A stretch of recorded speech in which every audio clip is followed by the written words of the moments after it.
Fan follower তো অনেক আপনার, তো এই ফ্যান ফলোয়ারদের, হ্যাঁ আলহামদুলিল্লাহ মাশাআল্লাহ, দুইটাই বললাম। ফ্যান ফলোয়ারদেরকে নিয়ে একটু মজার কোনো গল্প শুনতে চেয়েছে হচ্ছে কাইয়ুম মল্লিক, যেটা আপনার মজাও লাগে, ভালো লাগে, কিংবা ইমোশনাল হতে পারে। আমার মানে একটা জিনিস কষ্ট লাগে, মানে আপনি বলেন না ফাহিমের বাসার নিচে যে পাওয়া যায় না, এই ব্যাপারটা ভাই আমি কিন্তু বাসা চেঞ্জ করতে, আপনি মনে রাখছেন সেটা 1.5 বছর আগে করছিলাম। 1.5 বছর আগে করছেন না, তো ভাই এখনো তো ভাই আমি নতুন বাসার নিচে না ভাই, এই বাসার নিচে আইসা দাঁড়ায় থাকে। এখন আপনি যখন আমার ফোন ঘুমের থেকে উঠছি, সকালবেলা একটা বাইরে ছিলাম, আসছি, আসার পরে ঘুমের থেকে উঠছি, আমার কাছে কষ্ট লাগে যখন মানুষগুলো দাঁড়ায় থাকে। আমি ওদেরকে যদি মানে কিছু ভিডিও করে বলতাম, প্লিজ ভাই তোরা আমার বাসার নিচে আসিস না, কয়টার দিকে আমি উঠি আমি নিজেও জানি না, আর আমার কেউ ঘুমের থেকে ডাকও দেয় না। যখন আমি ঘুমাই ভাই একবারে ভাই মনে করেন যে নাই, এরকমভাবে ঘুমাই।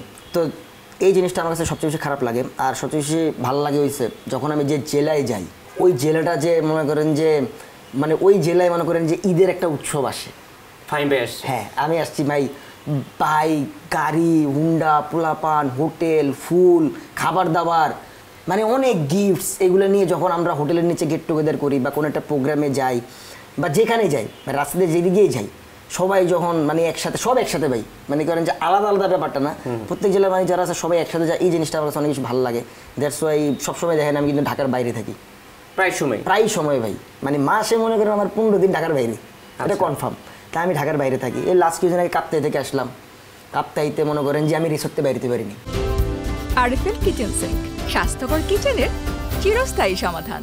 সেখানে দেখলাম যে কাব্য ছিল মনে হয় না, কাব্যরা সহ আরো অনেক কাব্য ছিল।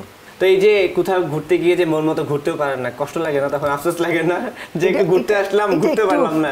এটা একটু আফসোস লাগে। এবার আসাম বস্তি নামে একটা রোড আছে, ওই রাস্তায় বাইক, হ্যাঁ ওই রাস্তায় বাইকটাই চালাই, তো অনেক সুন্দর রাস্তা, মানে কর্নারিং সুন্দর হয়, প্র্যাকটিস হয় ভালো। তো ওই জায়গায় আমি যেতে পারি নাই, কারণ আমি চিন্তা করলাম যে ওইখানে যদি আমি এখন বাইরে ওই বাইক নিয়ে, আমার পিছনে আরও 10টা বাইক নিয়ে যাবে, আর এগুলো যদি আমি পাহাড়ের থেকে পড়ে, তাইলে এই জিনিসটা আমার কাছে খুব ভয় লাগছে। দ্যাটস ওয়াই আমি ওখানে যাই নাই, পুরো প্ল্যান ক্যান্সেল করে দিচ্ছি ওই জায়গায়।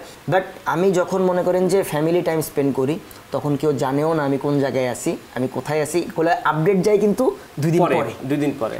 কিন্তু আমি যে ভ্লগ করি, আমার যে রেগুলার লাইফ, আমি আজকে কই যাব, আমি কালকে কই থাকবো, যেটা আমি মানে একা আমার টিম নিয়ে আমি করতেছি, ওটা সবসময় 24 আওয়ার্স আপডেটেড। আপনি আমার স্টোরি ঢুকলে পাবেন যে আমি কই আছি। মানে আমি বললাম যে ভাই আমি তো ঢাকার বাইরে, আমি তো ঢাকার বাইরে, স্টোরিতে ঢুকলে পাবেন আমি ঢাকার মধ্যে, আমি আপ টু ডেট থাকি ওই জায়গায়, মানে আমি।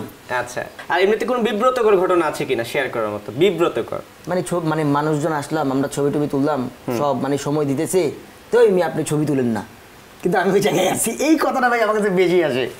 কারণ দেখবি আপনি ছবি তুললেন না কেন, আমি ভাই আমি একটা মানুষের জায়গায় দাঁড়ায় আছি, তোমরা এখানে 500-600 মানুষ আছো, আমি সবার ক্যামেরার দিকে এমনি এমনি তাকাই, আমার তো তখন চেহারা মেয়ের অবস্থা খারাপ থাকে ভাই, একটা চাপের মধ্যে সব দিকে লুকস দেওয়া লাগে, লুকস তো এদিকেও আছে, এদিকেও আছে, এদিকেও আছে, উপরে নিচে সব দিকে লুকস আছে।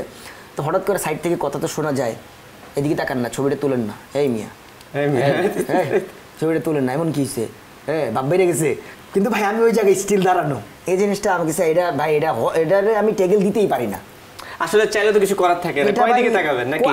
না, আমি যদি বলতাম ভাই তুই আমার সাথে একদিন ঘুর, তুই দেখ আমি কি বড় বিপদে থাকি, আমি কোনো জায়গায় ঝালমুড়ি খেতে যেতে পারি না, তুই দেখ ঝালমুড়ি এলা পরে আমার কাছে ঝালমুড়ি হচ্ছে, আমি জান আপনি জান ঝালমুড়ি গাড়ি ভেঙে হলাইব,